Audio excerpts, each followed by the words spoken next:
Fala, meus amigos, sejam todos muito bem-vindos ao nosso 185º dia de devocional. E hoje eu quero ler o texto de Marcos, capítulo de número 1, versículo 15 com vocês. Jesus dizia assim: "O tempo é chegado", dizia ele.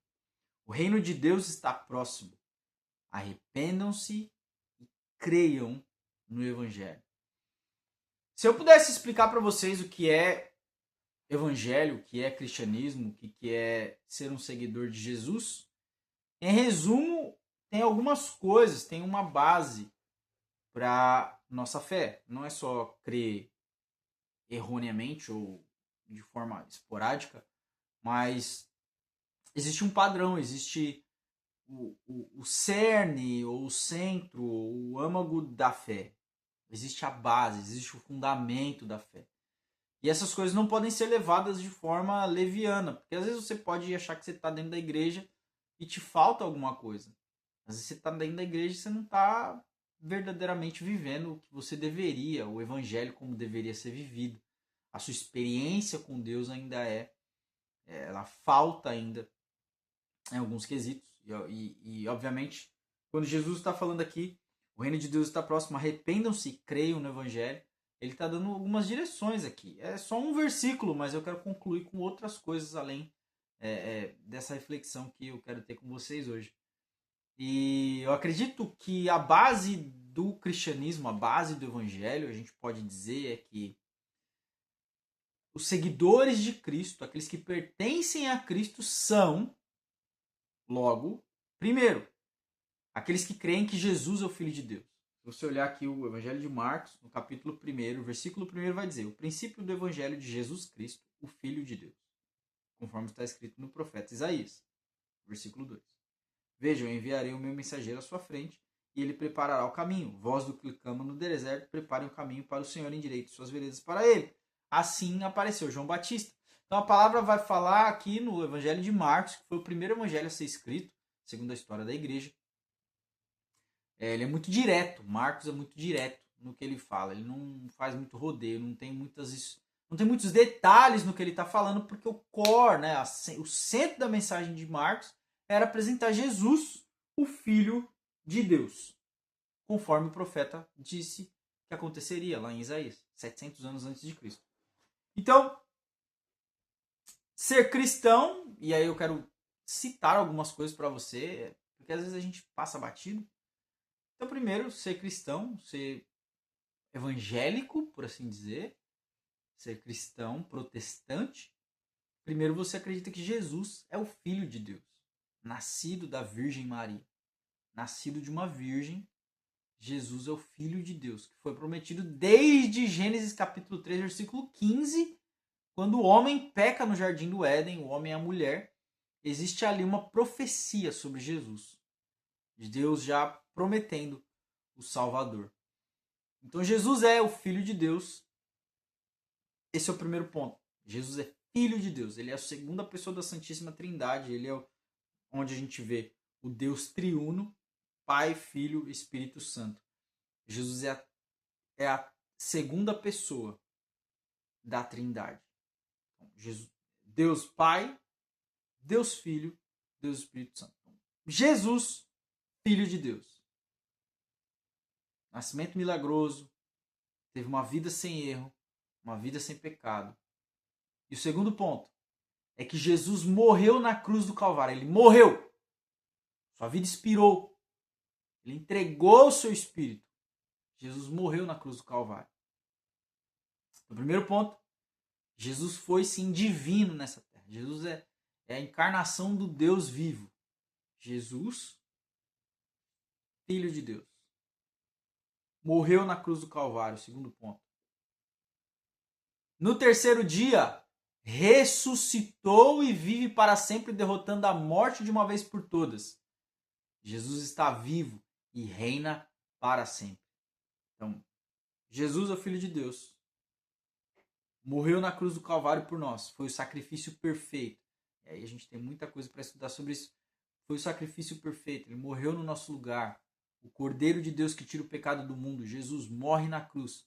Ao terceiro dia, como ele já havia dito, ele ressuscitou ao terceiro dia. Saiu da sepultura vivo e vive para todo sempre. O quarto ponto que a gente precisa crer e precisa ser uma base sólida no nosso coração. O quarto ponto seria: esse sacrifício de Jesus não é pelas minhas obras. Eu não conquisto o céu. É pela graça, não pelas obras. A salvação é em Cristo Jesus. Jesus morre na cruz do Calvário para nos salvar. Como diz em Coríntios, para cancelar a escrita da dívida que era contra nós, ele pregou-a na cruz. Ele cravou a nossa escrita da dívida na cruz.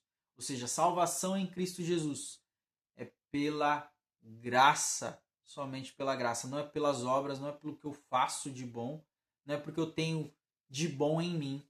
É porque eu sou pecador, mas ele me amou primeiro. O quinto ponto que eu posso falar com vocês é que os cristãos verdadeiros e que andam com Cristo, que andam com Jesus, são aqueles que, primeiro, se arrependeram dos seus pecados. E arrependimento, gente, é muito interessante, a gente tem que pensar sobre isso. Arrependimento sincero e verdadeiro, a palavra grega é metanoia.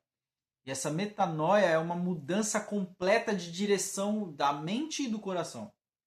Então é como se você estivesse indo para um lugar e a metanoia faz você mudar completamente a direção e esquecer daquilo lá. Você não quer mais saber daquilo.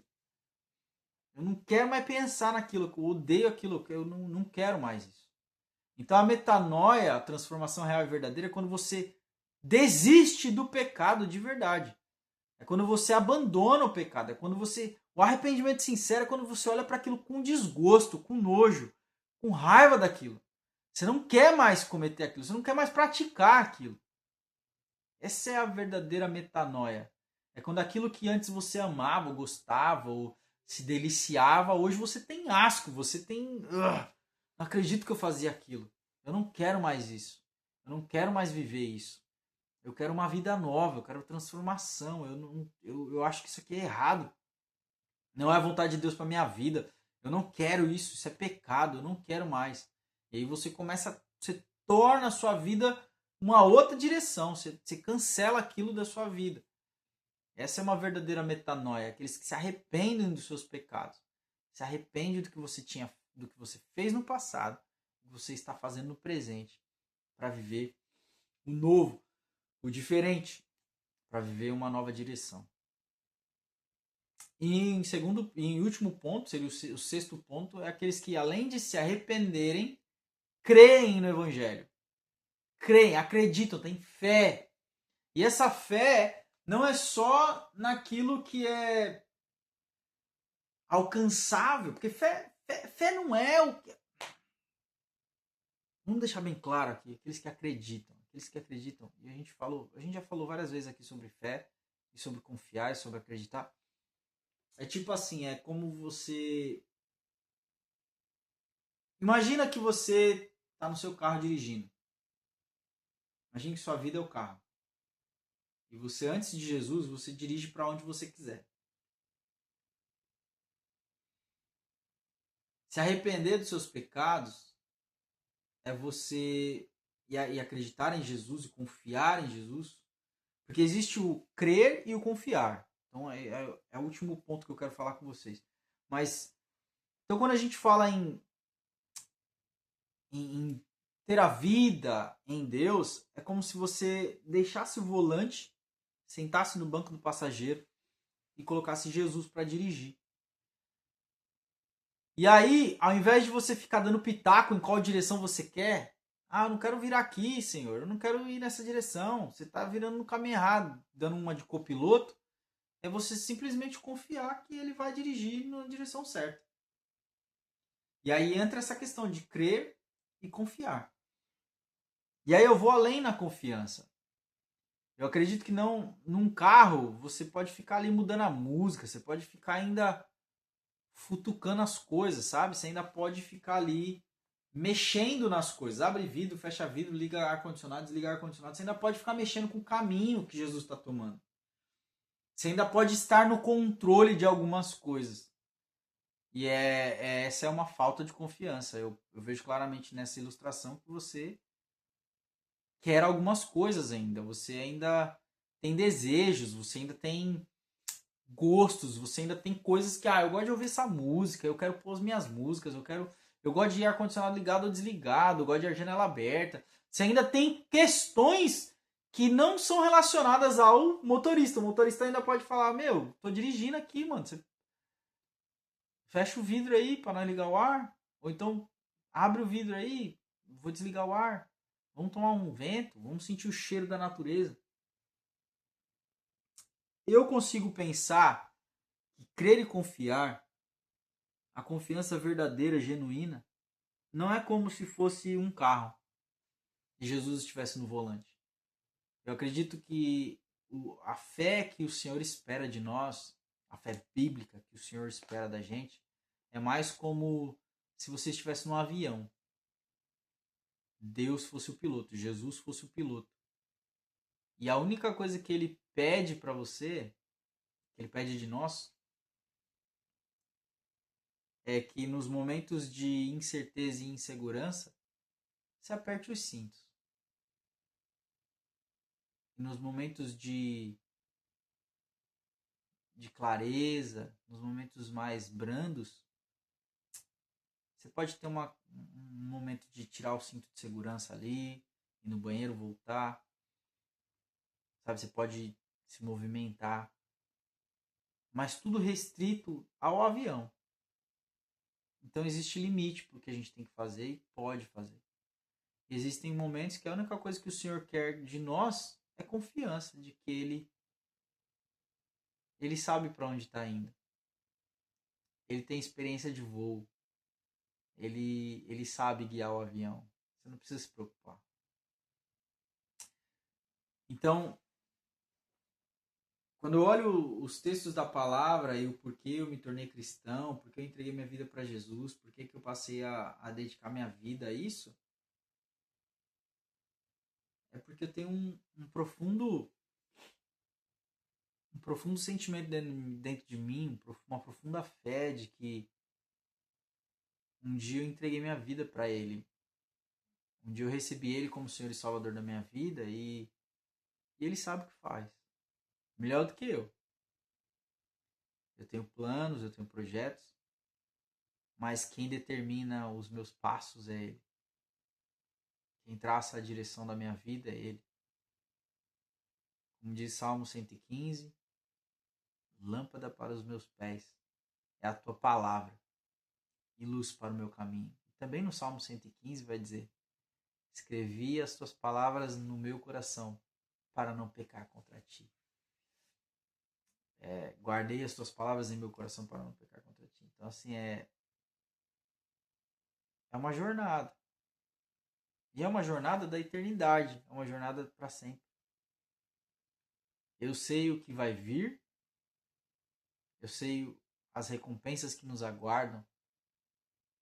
E é por isso que eu creio 100% que Jesus é o Filho de Deus. Que Jesus é o próprio Deus. Que Jesus morreu na cruz do Calvário. Que Jesus ressuscitou dentre os mortos. Que Jesus me salvou não porque eu sou bom ou porque eu posso fazer coisas boas, mas Ele me salvou pela graça. Foi de graça, eu não merecia, mas Ele mesmo assim me salvou. E eu me arrependo dos meus pecados. Me arrependo daquilo que eu faço de mal e de ruim. Eu me arrependo dos meus momentos de fraqueza. Me arrependo dos meus momentos que os meus pensamentos fogem do meu controle. Eu me arrependo dos momentos em que minhas palavras saem como eu não queria que elas saíssem. Eu me arrependo de fazer o que é mal quando eu deveria fazer o bem. Eu me arrependo, Senhor. E eu acredito na graça e misericórdia dele, que ele tem uma paciência sem fim e que ele vai continuar perdoando as minhas falhas, porque eu amo a presença dele, eu amo a palavra dele.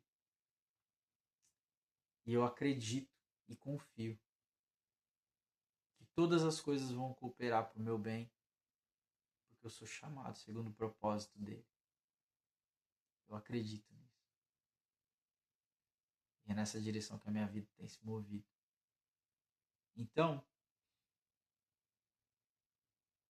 Se existe algo que a gente estava falando aqui que ainda não ressoava com o seu coração com relação à sua fé, passe a viver isso. Passe a realmente viver esses pontos que nós tratamos aqui. Passe a tratar essas coisas no seu coração, para que você possa crescer na fé, na maturidade e possa sim dar bom testemunho de vida, de caminhada, de transformação. Para que assim a sua vida possa transformar a vida de outras pessoas. Amém? Deus abençoe sua vida. Tenha um final de semana abençoado. Te vejo amanhã.